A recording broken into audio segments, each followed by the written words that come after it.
The Democratic ticket is official. Barack Obama has chosen Senator Joe Biden out of Delaware as his running mate. Political analyst Thom Serafin joins us right now. You think it's a good pick? Bad pick? Safe pick? It's a safe pick. It's what we predicted last week, but at the same time, it goes against that change message that he's been pushing out there. Yeah, because he's been talking about change among picking maybe not a Washington insider, which Joe Biden obviously is. And let's talk about the age, too, because people are making fun of John McCain for his age. Joe Biden's not young. He spent 30, 35 years in the United States Senate. He's 65, going to be 66, hopefully. And John McCain is 71. I mean, they're contemporaries. They sponsored in '96, I think, was the Kosovo resolution, which gave the Kosovo resolution would give the American president at the time, Bill Clinton, authority to use whatever armaments he wanted. So that was Biden and McCain. So, I mean, there's a lot of collegial history between those two individuals. Some Republicans are saying that the Democratic ticket is upside down, that Biden should be president, and Barack, with his experience, could be a great vice president. Well, and that's their charges. Yeah. He kind of blew it, though, in the early debates, that's for sure. Let's talk about a little bit about Biden, what he brings to the table.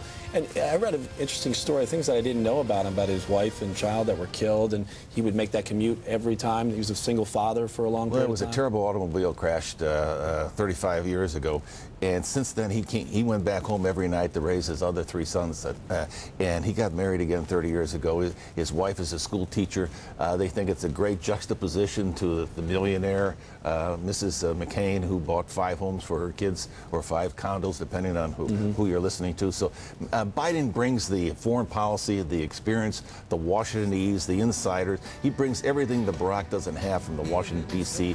foreign affairs policy point of view. That European trip he took probably showed more problems than positives since then, and his numbers have floated down. So this gives him some solidity to his knowledge base. I don't know if it does a lot for the change. It's not going to hurt him. And that's the most important thing with a VP. Remember what happened with Dan Quayle and George Bush. Tonight's a big night, Democratic convention obviously getting started out in Denver. Michelle Obama with a big speech. Is that going to be a huge thing for this campaign? I mean, she's probably been locked away for a while getting this thing all worked out. She goes on at 9:30 our time, 9:35. So she's in prime time leading into the 10 o'clock newscast. Very important for her. They're trying to humanize her, trying to make her more of a mom, girlfriend. She's very progressive, maybe too progressive for some of the older voters. And the older voters voted big blocks. So they're trying to make her more human and more likable. Earlier you said that she had not been speaking for a while because she was bringing the poll numbers down. Right. I mean, she's been out of circulation, out of national television. She's no longer on Barack's arm.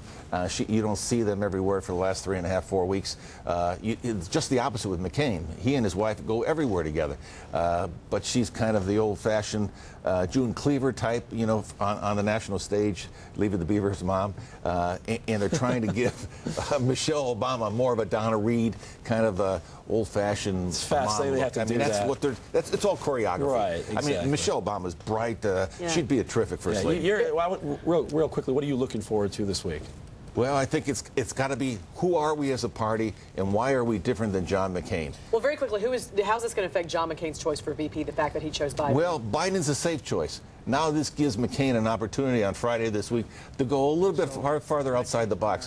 Joe Lieberman would be a heck of a pick. If he picks Pawlenty, the governor of Minnesota, he gets Minnesota, but Pawlenty probably won't do well against Joe Biden in the debates. If he picks Mitt Romney could go head-to-head with Joe Biden. But, Mitt Romney said some terrible things about John McCain in the primary, and that would be hurtful. A woman, Kay Bailey Hutchison out of Texas, is being mentioned this week. Nice contrast to the fact that you have 2 males on the Democratic side of the ticket. She'd be a pretty good choice. I look for John McCain to do something outside the box. If he goes in that direction, Joe Lieberman or Kay Bailey Hutchison. All right, great. Thom Serafin, thank you so much for joining us.